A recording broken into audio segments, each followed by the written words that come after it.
So over the summer, a book released, and you probably didn't know that it released, and I didn't know it released until I went to the author's house, and he gave me a copy. And that might sound a bit odd, until you know that the author is my grandpa. And I was just going over to visit and say hi. I believe my mom was staying there at the time, and I just dropped by to say hello to everyone, and he handed me this, Saving Each Other in Stuart, England. I had known that he was working on a book for quite some time, but I didn't know that he was so close to releasing it or that he had published it on Amazon.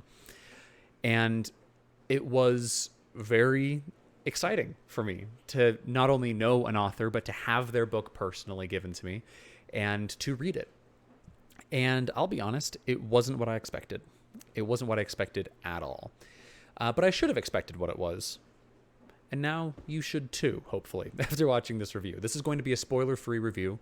I will be speaking with John Evans in a future video, which will be an interview with him. I did an interview with him, and I want to put that out around the same time as this video.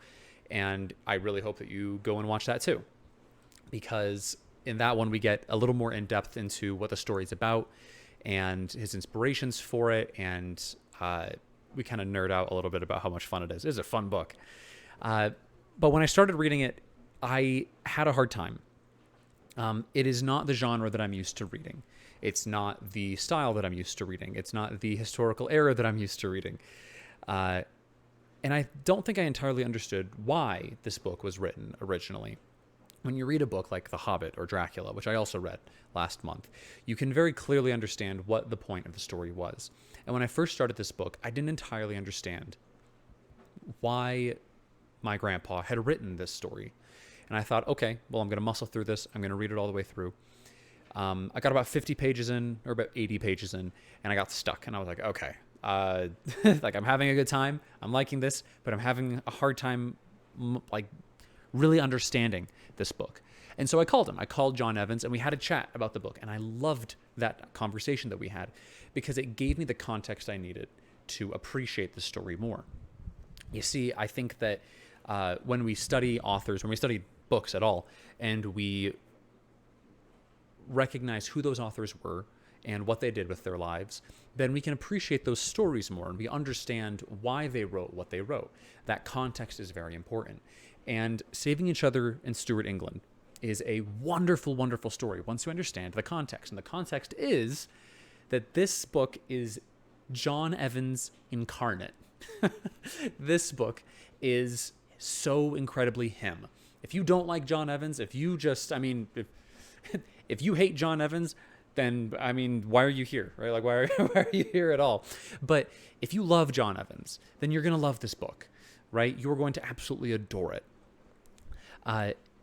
Because it is so incredibly him. It is historical, and it is romantic, and it is intimate, and it is epic. And it's a story about people falling in love and making sacrifices for one another. It's a story about swashbuckling, daring, exciting heists and balls and the drama at the balls. And it's about traveling, and it's about the world. It's about being a part of the whole world.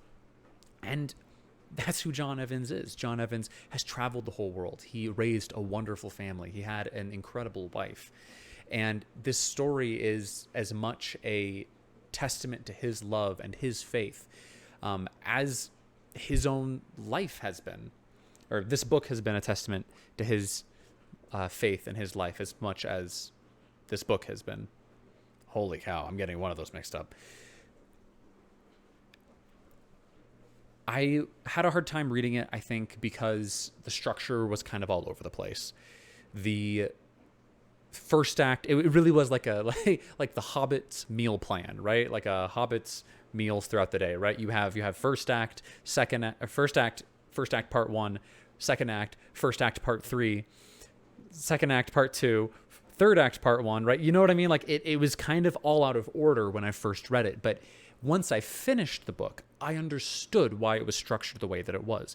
The way that things flowed together, the way that characters were introduced, and the way that they interacted with one another, and the way that conflicts were resolved didn't happen in a traditional kind of Act 1, Act 2, Act 3 fashion. Instead, it was much more characters exploring and discovering not only themselves, but each other, and then resolving those problems as it became convenient and or necessary for them to resolve them.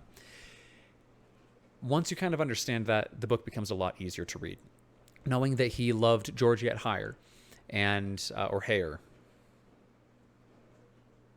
Knowing that he loved romance novels makes this story a lot easier to read, a lot more easier to appreciate. And so once I did understand all of that, and once I had finished the book, I recognized Grandpa John's John Evans' hand in the whole story. I recognized that this is as much of a journal entry for him as his actual journal entries.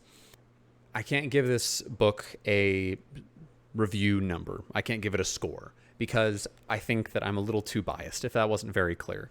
While the book wasn't my normal cup of tea, it's a cup of tea that I really, really enjoyed. And it's one that I'm going to keep reading. It's one that's going right on my shelf, and I'm going to get my book signed.